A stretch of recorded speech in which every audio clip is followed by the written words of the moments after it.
Test 1 2.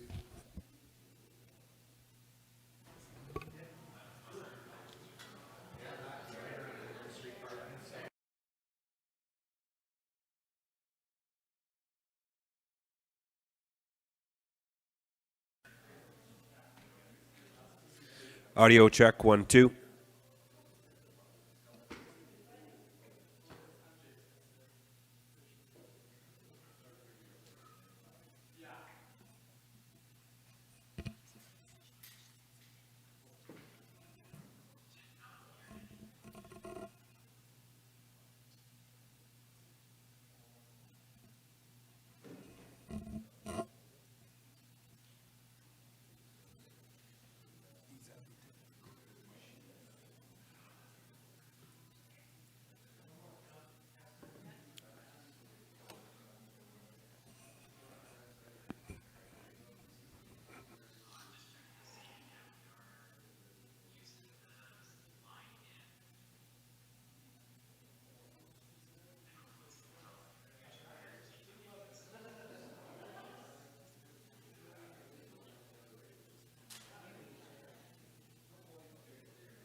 Testing 1 2. Audio check. Testing 1 2.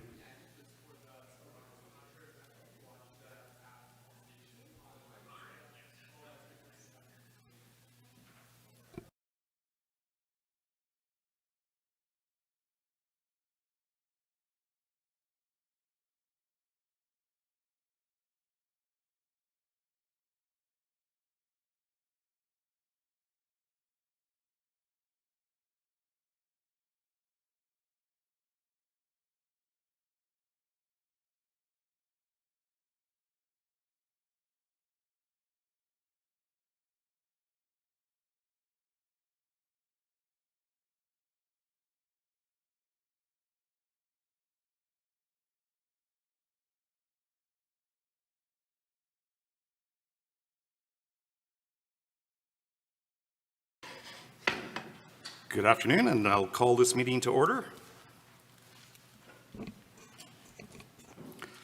I'd like to declare the City of Lloydminster and the Council of Lloydminster would like to acknowledge that the chambers in which we are holding today's meeting is situated on Treaty 6 territory, traditional lands of the First Nations and the Métis people. We'll now pause for a moment of silence.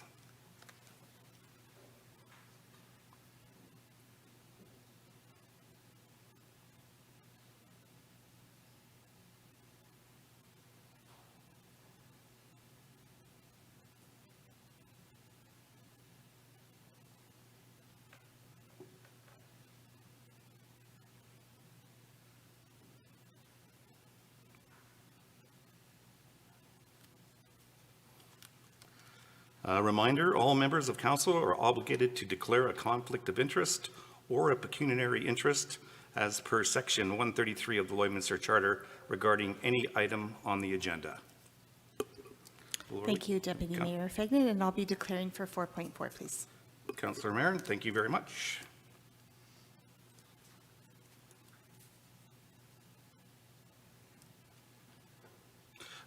Also a reminder that this meeting today is for discussion and information gathering only, and all decisions will occur at our regular council meeting. And we thank all our presenters at this time for their presentations. So I'd like to get a motion to approve the agenda, please.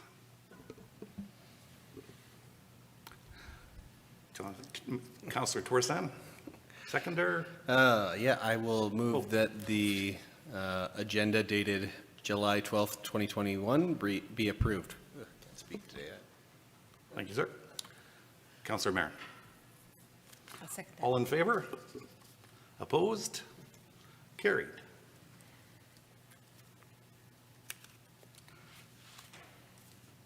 Looking for a recommendation on the approval of the previous minutes of the meeting. Councillor Torreson.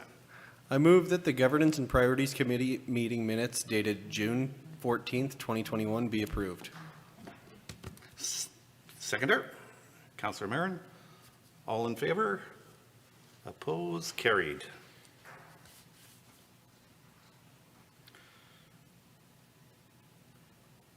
Item number 4, we're going to move, I'll ask the city manager to move forward. Good afternoon, Mayor and Council, or Deputy Mayor and Council, sorry. For item 4.1, 2021 Quarter 2 Governance Document Update, I'll ask Chelsea Green to come forward and present. Welcome, Good Chelsea. afternoon, Your Worship and Council. Administration has completed the 2021 second quarter governance document review. Within the review, there are all of the things that have been completed within this quarter, as well as everything that has been brought forward. We have initiated a review of 8 governance documents, and we've brought forward a total of 13 additional governance documents. I'll open it up for any questions or comments. Questions, comments? Councillor Torreson. Thank you, Your Deputy Worship. The only question I really have is just as far as maybe some clarification, expand a little bit on encompassing the allocation policy. Like, obviously, we'll talk about it more when we actually get to it. But just when we say that, are we saying we want it just to, we're going to do an all-encompassing one, as in all facilities will have a similar process go through them and one document will be prepared for all? Councillor Torreson, that's correct. It would be one allocation policy with schedules specific to different types of facilities, ice, field, aquatics, but the principles of the allocation would be the same. Thank you. And just to jog my memory, do we currently have anything for the other facilities outside of aquatic facilities? No, we do not. Okay, thank you. Other than that, I would just say, probably the same thing we say every time, but it is good to see just us staying on top of these things as they come through, especially when you see that items are complete and we've either already dealt with them or they're items that we just know that we don't need to do anything with them. They're still good to go. So thanks for following up with us. Thank you, Councillor. Any other questions, comments? Not seeing any. I thank you. I agree with Councillor Torreson. It's nice to see that we're at this level, and it's just kind of maintenance right now. So it's very great. I really enjoy it. Thanks. Thank you. Moving on to item 4.2. For 4.2, 2021 Quarter 2 Procurement Activity Update, I'll ask Mika Wangler to come forward and present. Hello, Mika. Good afternoon, Your Deputy Worship and Council. I'm here today to provide the Quarter 2 Procurement Activity Report. As per Section 8.2 of the Procurement and Purchasing Policy, we are required to bring our quarterly procurement activity to Council. So options are that the committee accept this report as information, or that the committee requests more information, and that the item be brought forward to a future Governance and Priorities Committee meeting. So with this report, I will just highlight a few changes as per last quarter's meeting. There is a new column for project delivery, so we've got some different project delivery and management categories here. So along with these, I've adjusted a few of the columns that the amounts were put in, and the explanation here is that the procurements where these project delivery methods have been identified, the project totals are approved by council prior to the individual scopes being awarded. So that is the highlight in this report, and it is stated within this report. And then the only other difference here is that for our wastewater, I've combined those at the end of our planning and engineering section. And with the note here that there are more project updates on our city's dedicated wastewater treatment facility website or webpage. So with that information, I will turn it to you guys for any further questions or comments. Thank you there, Mika. Councillor Torreson. Thank you, Your Deputy Worship. Just generally, I feel like deep down I made a request that was to show the delivery model. Maybe it was someone else, but I do appreciate seeing it because in the scenario where we only saw just the amount and that it was council approved, then I would be, did I see that come to our meeting? No, it's approved via the method that we've chosen and all the approved funds in general. So I appreciate actually seeing that, and I think it works the way we've got it set up. The only other comment I would have is it's just good to see generally that within those projects there's a certain level of local content, we'll say, within the ability of the project team to use local where they can, which was somewhat what was promised to us by ISL when we kind of approved the model in general for how we do those projects, but seeing Irish Creek Concrete, Westburn, knowing they both have local offices and things like that, it's just good to see. Thank you. Thank you, Councillor Torstein. Anyone else? Any other comments? I just had one comment as far as getting supplies. Are you finding much difficulty in sourcing some products at this time? As far as I know and my knowledge, I'm not always on the evaluation or awarding committee, but I think obtaining most items have been okay, but the prices, we have seen a few prices increase, and for some tenders that are out currently, yeah, just waiting for the numbers to come back a little bit, expecting maybe some higher numbers, but we won't know until they're back and resolved. But I guess I don't want to put a blanket statement on everything, because so far we've awarded quite a few projects within budget, so. Yeah, no, that's great. Executive Stang? Yeah, I was just going to say, Deputy Mayor, it might be a good question for the next James. presenter. Yep. For sure. Anybody else? Well, thank you very much there, Micah. Thank you. Moving on to 4.3, Engineering Capital Infrastructure Projects Update. For 4.3, 2021 Quarter 2 Engineering Update, I'll ask James Rogers to come forward and present.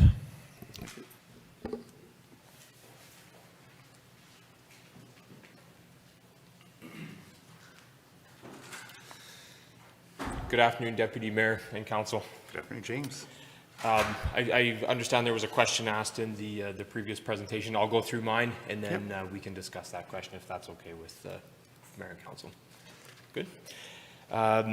Before we use the Engineering Services Capital Project 2021 Quarter 2 update, the intent of the project update is to provide you and the residents of the City of Lloydminster with more in-depth information pertaining to the approved capital projects and those which have been carried forward, provide a status update as to where each project is at in terms of completion, and inform council and potential vendors of the projects that will require procurement of contracted services.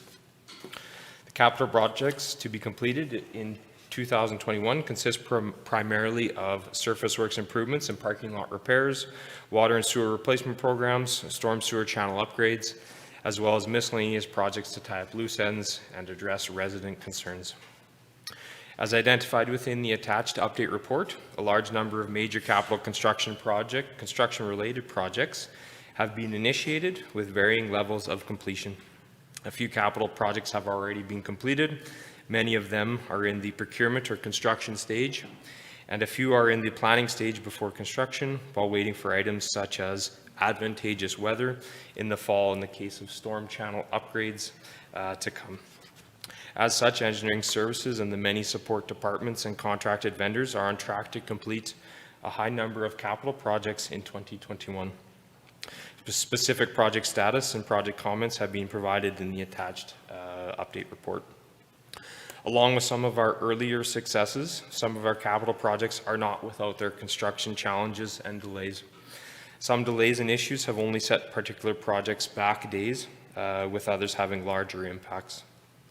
Each construction challenge or delay is analyzed by the team to determine the root cause of the deviation and steps identified that need to be implemented to learn from these issues, regardless of who the originator was. The team is still pushing to maximize project uptake and completion in 2021, despite these challenges. 2021 has seen a drastic increase in residents, business, and stakeholder education and construction notice, with many of our programs issuing construction notices as early as January 2020. This increased stakeholder communication has fostered positive working relationships between the City of Lloydminster projects and those affected, and has brought a greater understanding of what the City of Lloydminster is doing and answering the question of why. These processes have proven effective but are being continually monitored by engineering services and adjusted where deficiencies are identified. As mentioned during our first update, the recipe still calls for a bundle of detours, a handful of lane restrictions, a dash of road closures, and a pinch of construction delays, all simmered. Strike that, broiled on extreme high for 4 to 6 months, but still, of course, weather depending. The fortunate weather system we find ourselves in has proven very conducive to construction activities, timelines, and continued progress. Because of this heat wave, we have seen many projects advanced in their completion timelines while not sacrificing project quality. Throughout the ongoing extreme heat waves, our consultants and contractors have continued to work hard to ensure the project timelines are realized, and for this, engineering services offers a word of thanks to our contractors. Many of the projects in 2021 have already been supported by grant funding, including both of the 44th Street rehabilitation projects, with a number of other capital projects also seeking grant funding opportunities. The ability to secure grant funding has allowed the City of Lloydminster to expedite a number of projects while reducing the burden on the overall capital budget. As we continue to progress through 2021 construction season, I would like to take this time again to remind residents and motorists to slow down when in a construction zone, obey all posted signage, including no left turns for westbound motorists on Highway 16 through the construction site, and where possible, seek alternative routes to keep our staff and the staff of our contractors safe. Construction work is an unpleasant reality in many cases. However, the benefits of completing the work should outweigh these inconveniences. Please slow down and avoid construction to keep everyone safe. For our business community, business access signage and appropriate detour routes will and has been provided to ensure patrons can still access your sites during the construction season. We ask for your cooperation in this aspect as the entire project team, including vendors, works tirelessly to maintain access while keeping our projects moving forward. There will be inconveniences, however, we are still striving to minimize this where possible. 2021 is well on its way, and through continued dedication of the City of Lloydminster's in-house staff and contracted vendors, we are anticipating it to be a very successful year for the City of Lloydminster. With that, I will turn it over to the Deputy Mayor and Council for any questions you may have regarding the update report or the capital projects therein. Thank you. Thank you very much. Questions, comments? Councillor Mayor. Thank you, Deputy Mayor. So I really appreciated all of this detail because it's hard to keep track of everything that's going on in the city because there's lots. The two questions I had, and they're the same question, but for the 50th Avenue timing and coordination improvements and the traffic signal hardware, both of those projects are marked as completed, and yet our expenditures are quite a bit under what was approved. Are there outstanding bills to pay on that, or did we just come in that much under budget? Thank you for your question, Councillor Maron. So the expenditures that we have in the sheet to date are not reflective of invoices still to come in. So we are still finalizing the invoice process and really wrapping up the project with whatever vendor that is. It was a moment of hope there for me that we just had everything paid and we came that much under budget, but your answer is what I anticipated. Further to that point, though, there is a number of these capital projects where the carry forward amount did include additional funds outside of what has already been contracted or what we still owe. So there may be some silver lining at the end of the tunnel for you. Great, thank you. Thank you, Councillor. Any other questions, comments? Councillor Buckingham. Thank you, Your Deputy Worship. Just a question on the streetlights and all of that stuff too. I'm still getting those calls about specifically 52nd Street, 62nd Ave, and those east-west crossings. After we've done the timing coordination on 16, which have been getting lots of positive reviews, and I drive it, and it's working pretty well, I think. Yeah. But 36th Street and 17, 52nd Street and 62nd Ave, and 29th Street and 18th Street. I'm still getting calls about those things. The east-west delay is a very long time, specifically 36th Street where it backs traffic up past the four-way stop sign on the Saskatchewan side of that, because it seems that since the timing and coordination change, there has been a big delay in east-west. Thank you for your question, Councillor Buckingham. So one of the things that we have to remember, and I do understand the frustration for east-west traffic, the goal of the program was to improve and drastically improve where we could north-south flow. So for us, in order to do that, we had to take away time from something, and unfortunately that was the east-west traffic. Now we are monitoring that. We have made improvements at I believe it's the 29th Street intersection or the Home Hardware intersection to reallocate some time back to east-west, and we have seen improvements in that. So we are monitoring the system, we're massaging it where we need to. Traffic flow is not an exact science, and neither is the system that we've implemented. It is working well, and we've seen some major advances in the flow of traffic north, south, and east, west on both Highway 16 and 17. So we will take that back. We encourage residents, business owners, and motorists to flag these intersections to engineering services, record the date, the time, some of the particulars of what you noticed at these intersections, so that we can review the video, we can review the time of day, we can review the plans, and see what changes can be made. So, thank you for your comment and your question. Yeah, I think the two to go forward with it, I get the most comments on our 52nd Street and 62nd Ave, where that light doesn't change very quickly at all, and then that 36th Street and Highway 17. I have got a couple of calls about Highway 17 and 52nd Street as well, right crossing the highway on the truck route there, but 62nd and 52nd is certainly the one I hear the most about. Okay. Thank you. Thank you, Councillor Buckingham. Any other? Councillor Torres. Thank you, Your Deputy Worship. This wasn't what my original question was going to be, just a comment to throw into the mix, I think, is just for the 36th Street one. This is one I've got specific complaints about as well, and some suggestions, and I'll just throw them out there now.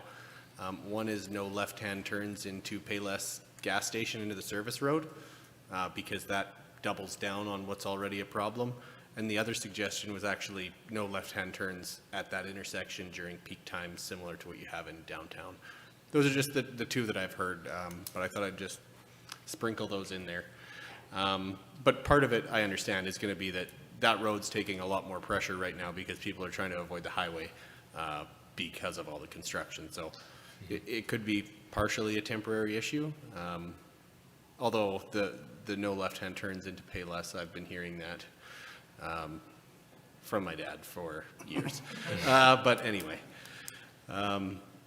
Back to the matter at hand. The one I had a question about, and I don't know if I don't see it or if I just am not picking up on it. There was an airport-related one, or there was one where it was funding dependent. Is it on this list? Because there's two that were funding dependent, I was under the impression, and I don't believe we got the funding for either of them. My guess is that's under equipment. So these projects here isn't the entire capital list. This is the ones under engineering. And so there are other capital projects that aren't in this report. So there is some equipment within the airport budget that are reliant on ACAP funding. And I believe we got some for a de-icer, and we're rejected on a couple of others, I think. I don't know the exact projects, but this isn't the entire capital list project. That'll come in the financial summary that finance will bring in the quarterly update, I believe, at the council meeting on Monday. Yeah, no worries. I just was trying to mix a few things together. I think one is the drainage channel, which is on the list. So yes, I did note that one. The other one was an airport one, and I can't remember what it was. So you're probably right that it was likely a purchase of something. In either case, the only other question I really, or more of a comment, was it looks pretty good so far, given you've had very, very, very favorable weather. So, construction should be hopefully a shortened season this year, based on everything we've seen. And the only other item was just the Bud Miller paths. So I know that the tenders are out right now. Are those coming back to council at our next meeting? or are they going to be at a following one? Only concern being is by the time everything gets lined up, we could be September before you start construction if it doesn't make it to an August meeting for approval. Great question, Councillor Torsen. So on the Bud Miller All Seasons Park Walking Trail tender, it is out for bid right now. And due to the anticipated budget, with the allowed budget that we have, as well as the prices that we are seeking, it should be an administrative approval and within the limits identified within the procurement and purchasing policy.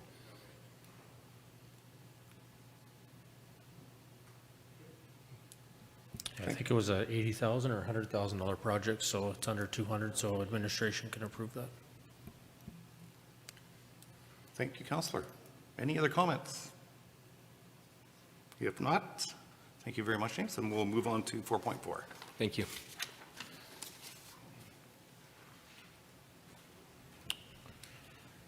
For 4.4, Lloydminster Youth Council Partnership Agreement, I'll ask Patrick Lancaster to come forward and present.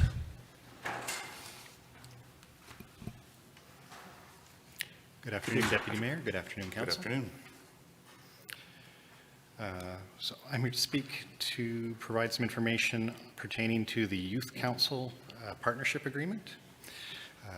Council will recall earlier this year, March 15th, the Lloydminster Youth Council made a presentation to the city on their purpose and their activities, and they highlighted a range of the different I guess, services and programs that they run for the community, for recreation, and for vulnerable residents. To provide a little bit of history about the Lloydminster Youth Council, it started as a subcommittee of the Lloydminster Drug Strategy in 2016. Since that time, it's been supported by a variety of different community organizations, including the City of Lloydminster, through our FCSS and through our Saskatchewan Lotteries grant programs. Since its founding 5 years ago, the city has actually committed over approximately $54,000 in grant funding to the different activities and programs that the Youth Council has operated. The Youth Council has approached us. In fact, a couple of years ago, the discussion started about forming a formalized partnership with the City of Lloydminster to enhance their capacity and to strengthen the opportunities for mentorship and partnership. And out of those conversations, we've prepared a draft agreement for Council's consideration that would provide some different kinds of support to enhance their capacity and to provide some additional stability to the organization. These supports, as outlined in the attached draft agreement, would include $7,500 in annual funding, which is comparable to what they've been receiving on average between FCSS funds or Saskatchewan Lotteries funding on an annual basis from the City of Lloydminster. $3,000 in in-kind access to city facilities. So this is speaking to city facilities that would be rentable or that the public would rent, or revenue-generating facilities, as well as 120 hours of administrative support.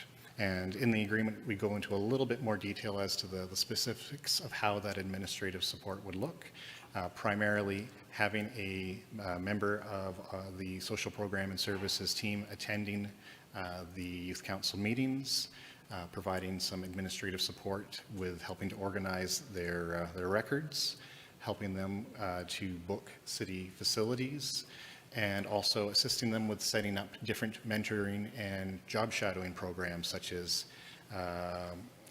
say, following a counselor or a mayor for the day, or someone on administration, maybe learning more about the water treatment plant or different municipal functions. So there would be a variety of different mentorship opportunities that they would help to facilitate. We believe that this partnership aligns closely with the goals of our department as well, in regards to ensuring that there are opportunities for youth to be active and engaged in the community, increasing opportunities for youth recreation in the community, and providing community supports and services to vulnerable residents such as seniors. I guess at this point, I'll just pause there for a moment and see if you have any questions or comments about the draft agreement. Well, thank you very much. Questions, comments? Councillor Whiting. Yeah, thank you very much. It's awesome to see this in a agreement format like this, and I'm excited for what's to come with this. And I feel that it is fairly open-ended. It's got some flexibility built inside of it, which I am a fan of, and also hope that there's some, I guess when I think of the Youth Council and where it's evolved to, it's great. I also hope that it really fuels us as council and administration as to what are some of the needs from that demographic of our community, because that's what one of my hopes of this was that we often talk to a lot of peers and that in our circles and maybe miss those opportunities to connect with the younger demographics that maybe aren't of voting age yet and that sort of thing. And so a hope of mine was that this fuels that sort of input and information that we often might miss. And I don't know, it's not built into here in words, but I hope that gets portrayed in some way to the council itself, and that we really get input from them to help some of our decision-making on some of these topics. So it's just a little tidbit that I wanted to throw out there, and I'm thankful for this piece of document. Thank you, Councillor Wood. Councillor Buckingham. Thank you. Just possibly the city clerk question for you. I know in the last term, I worked closely with a lot of the members of the Youth Council, and one of the things that they kept bringing up to me, and I thought was an interesting idea, which kind of got shot down to a point due to some legalities and red tape and that kind of stuff, and I can appreciate that. When we talk about those partnership opportunities and, shadowing a councillor for the mayor or administration, so on and so forth, I know there were concerns when we brought that up last time about confidentiality and things that they may see or do within the course of those actions during that, but they certainly wanted to be involved. Has there been any consideration given to how that would look to make sure that we are protected the legal side, that they're good, that side, because there are things that that do come up like that, but they were concerned about it. Oh, an excellent question. There would be an expectation before any initiative like that, or a specific initiative, so should say a councillor for the day or mayor for the day type of program, a program pitch would have to be in place. We would need to have an exact outline of what would be the activities, and ideally we would focus something that is geared around providing the best learning opportunities for a youth who is participating, but also balancing that against whatever direction or guidance we get from our legislative services team, and ensuring that we are being compliant with confidentiality and security, and yeah, I guess we'd have to build the program around that. So this agreement doesn't speak to the specific programs, but those programs would have to be built with those things in mind. Yeah, it just seemed like the appropriate time to throw that on the radar, because it had been brought up before. The one thing that the Youth Council had asked in the last term of council was, hey, it would be nice to have a youth councillor sit beside a councillor up front and see what that's like. And I know there were definite concerns around having someone sitting here with, the perception that somebody could, influence your vote on something or whatever. But I think with the incorporation of GPC meetings, I think maybe there's an opportunity there where we're not voting on things and we're not making those final decisions, that could be a possibility. But I know there were concerns around that, but it was something the Youth Council wanted to do as well. So again, just throwing it out there as something to keep on the radar. And I guess I'll add to that, the role of the administrative support, or the person that would be involved with the Youth Council from our team, part of their responsibility would be when a proposal or a pitch for a program like that came into play. As part of building that program, they would need to consult with other departments, and they would act as that go-between in building that and ensuring that we were doing things.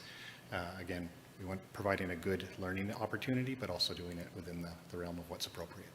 Yeah, I mean, I've seen it since the inception of the Youth Council. I mean, it's an amazing group of people. Even though some graduate, they're bringing in more young people, and they're all just a real standout group of of people. So I think investing in the future of our community's leaders, and even if they're not going to be leaders in our community, leaders elsewhere as they move on in their career, I think it's a great group. Thank you. Thank you, Councillor Buckingham. Councillor Torreson.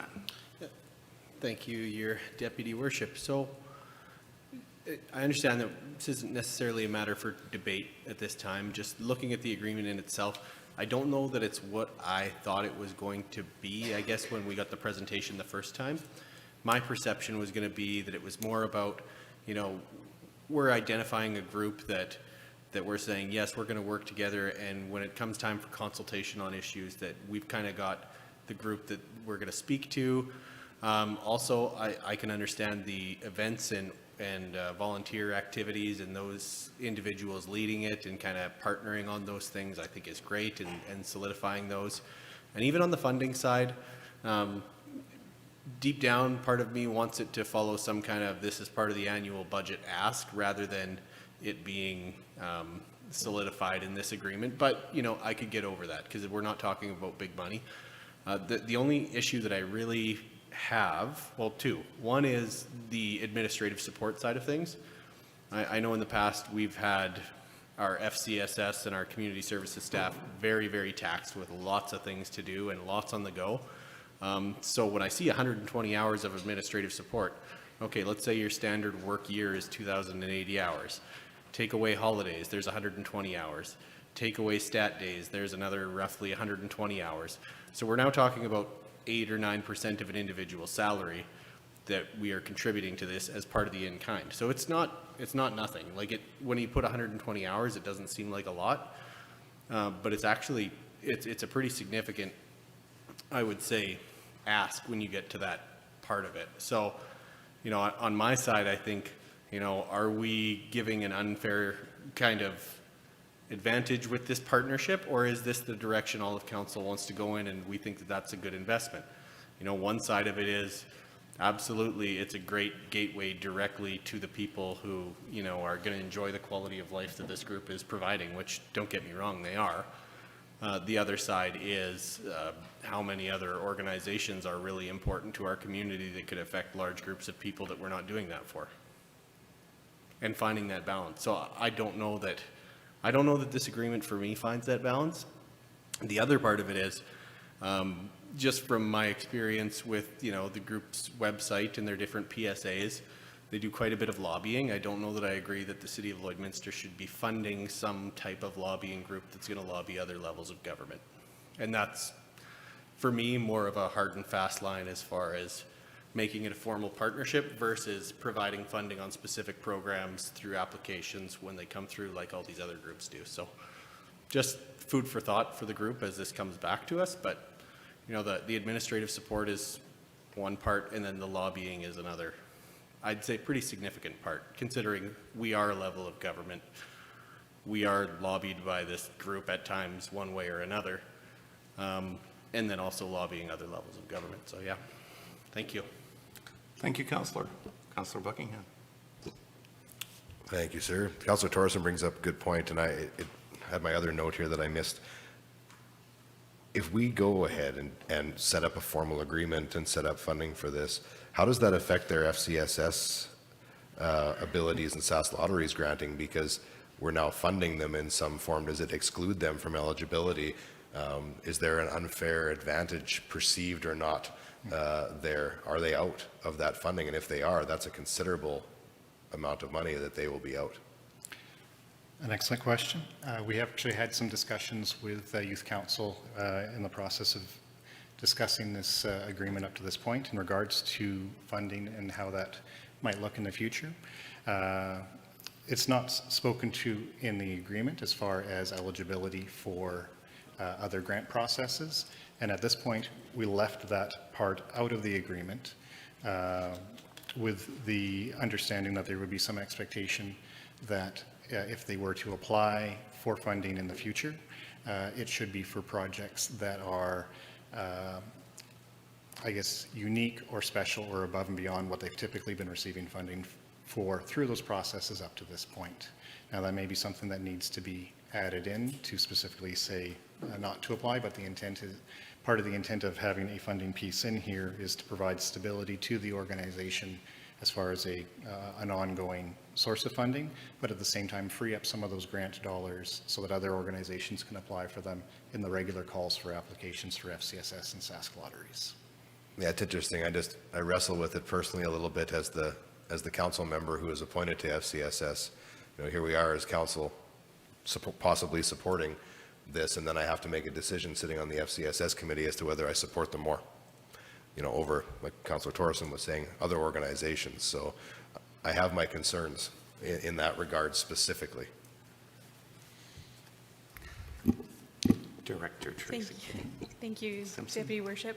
I think one of the important pieces around that is they understand the risk that their grant funding may be impacted, and they understand that them being funded by the city has to be transparent with the committee, and they see more value in the regular recurring funding than their opportunity to apply for grants. So I think we've been really honest and open with them about that, and so when we look to deliberate, if other groups get prioritized before them, I think they understand that that's a risk and are willing to accept that risk as an organization. Yeah, it's an interesting one. Again, to Councillor Torreson's comments about are we precedent setting here? Are we being fair to all concerned in the community when it comes to funding this group and giving them funding is one thing, the 120 hours is another. I'm not going to say I'm not nervous about it. I'll leave it at that. Go ahead, Director Simpson. Thank you. If I could just address a couple comments. So one of them around the precedent setting, it's definitely a unique relationship for the city of Lloydminster, but I think it's important to note that it's fairly common with youth councils and municipalities in both provinces, Saskatchewan and Alberta. Having a youth council set up under a third-party organization like the drug strategy is actually quite unique, and so we're trying to align them closer to more common relationships with municipalities. So I definitely understand the hesitation, but it is fairly normal in other organizations, and we can connect you with other municipalities if you wanted to know where some comparables are. Yeah, I think that's a good idea as far as if the next time we see this, if it had some comparables to other places and how they do it. And I don't think there's any rush to bring this to the next council meeting per se. It could take a little time, a little bit more sober second thought here on this one to gather a little more information. I would certainly like to see that. And if I could just address one of Councillor Torrenson's comments, I think the comment about funding lobbying is really important, and I would we'll make an amendment to the agreement to ensure that lobbying is an excluded activity for city-funded programs, just to make it really transparent and clear. Well, and I appreciate that because there's a challenge, because as a municipality, we want individuals to make healthy choices, and we want to promote healthy living. And even some of what we do from FCSS from a programming point of view is, the program you recently did on opioids. Absolutely, we have a role in doing things like that as far as education and wellness. But it gets shaky when it's lobbying in regards to tobacco, alcohol, marijuana. So is the city of Lloydminster then, via this organization, lobbying other levels of government in terms of policy on those things, when really it's not our game, and we should stay out of it? We have enough jurisdiction, we have enough stuff to pay for, let alone to be lobbying other levels of government for things that are not within our jurisdiction. So that's where that gray area and where that line is. So having something in there in regards to lobbying, I think is important. But then I don't also want to limit the important work that group is doing. So part of me is saying, well, could we stick with something similar to what we were doing already? But I understand why that group wouldn't want to do that. So it's a little messy, and there's some gray area, and there's some, this group should still be independent from council, because there's times where they would like us to do something and take it to the public and say, yes, we are putting on this thing because we want council to do whatever with, where marijuana retailers are located and things like that. And it's important work that they would be doing on behalf of the youth or whichever groups they're organized or that they're representing. But it gets clouded if that independence is missing because they're being funded by the city of Lloydminster and approved by city council. So that's all. Thank you. Thank you, Councilor Torson.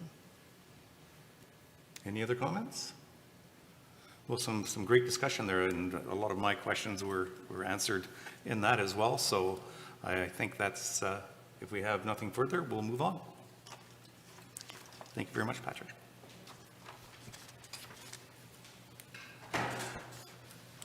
Moving to 4.5. We'll just wait for Councilor Marin, but I'll have Yes, yeah. for 4.5, new recreation facility site selection and procurement update. I'll ask Joelle Turcotte to come forward and present.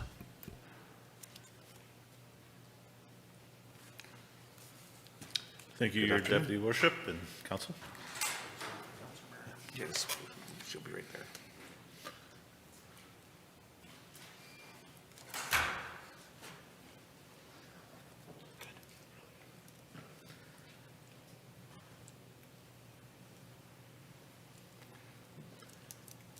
Thank you. I'm here today to talk about the recreation facility site selection and procurement update. Some background. During November 26, 2018, Governance Priority Committee meeting, administration notified the committee that a high-level review of city-owned community facilities was underway. Internal and external reviews were conducted to evaluate economic and operational feasibility, identify and address any operational constraints, and ensure capital investments were serving the community at the highest priority level. The internal reviews were performed by the City of Lloydminster Building Committee and comprised of city staff. The external reviews were performed by ACI Architects and Reed Jones Christopherson Engineers, who released the City of Lloydminster Recreation Facilities Analysis and Plant Assessment Report on August 12, 2019. The resulting City Community Facilities 2019 Building Report was presented to Council on October 28, 2019. From November 2019 to July 2020, Gibbs Gage Architects and City Administration conducted a feasibility study to determine the future of arenas and aquatic facilities in the City of Lloydminster. Specifically, the future of the Centennial Civic Center. The Lloydminster Recreation Facilities Feasibility Study was approved by Council at the October 26, 2020 regular Council meeting. Gibbs Gage Architects recommended that the City prioritize the construction of a new event arena to replace the Centennial Civic Center due to its condition and limited life expectancy. The recommended site is on the east end of the city, Saskatchewan side, east of 40th Avenue between 36th Street and 41st Street, directly south of the casino. The site was selected for recommendation and validation based on discussion with council, recommendation and public feedback from the feasibility study and internal site prioritization.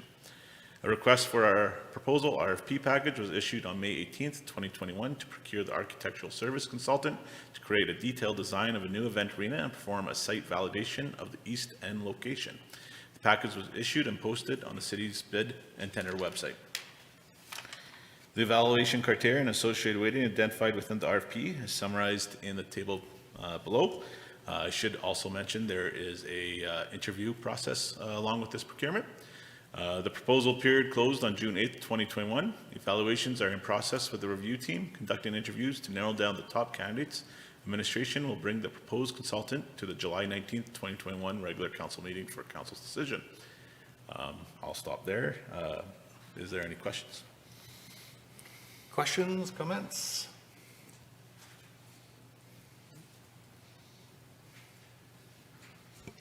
Sure. Councillor Buckingham. Thank you, Worship. Here we go. A major undertaking for the city and amongst all the other major undertakings that we're doing right now between wastewater and fire halls and everything else. It's another big one.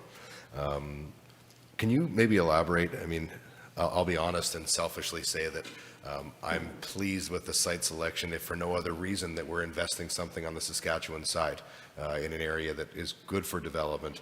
You know, you hear that, or I hear that from residents quite regularly, that, you know, on the Saskatchewan side, there's no quick, easy way to get to the major recreation facilities in our community.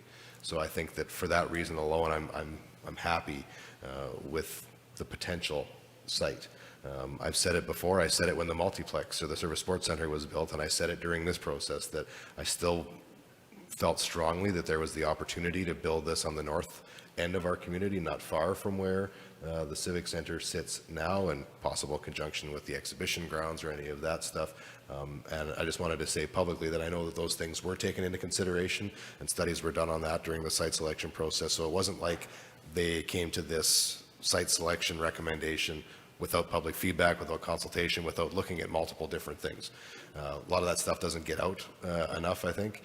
Well, the city just put out this site and I didn't see any other options. Those options were there. So I just wanted to say that publicly, that it wasn't just, oh, here we go, right? But I am happy that it is in that site overall. Although I do continue to say things like I like Brandon, Manitoba, where they have their big facility and they have a connect to the exhibition grounds and they host Scotty's Tournaments of Hearts and Briars and everything else because everything's there. So I still think part of me would love to see something like that. But I understand where we are. But I'm just rambling now, so I'll stop. Thank you, Councillor Buckingham. Any other comments? Well, seeing none, I think, thank you very much for your presentation. Thank you. Job well done.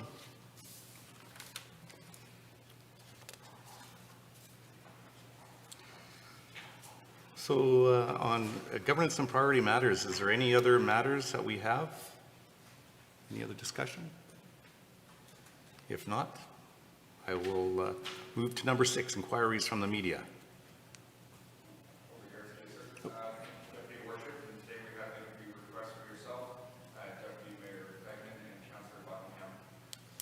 Thank you. Could I have a motion to have a short recess?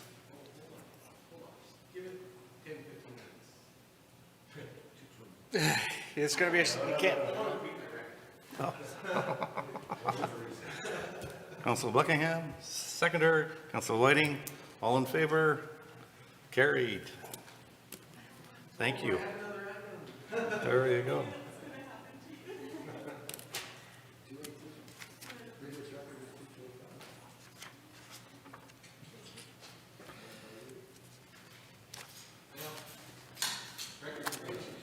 Oh, geez.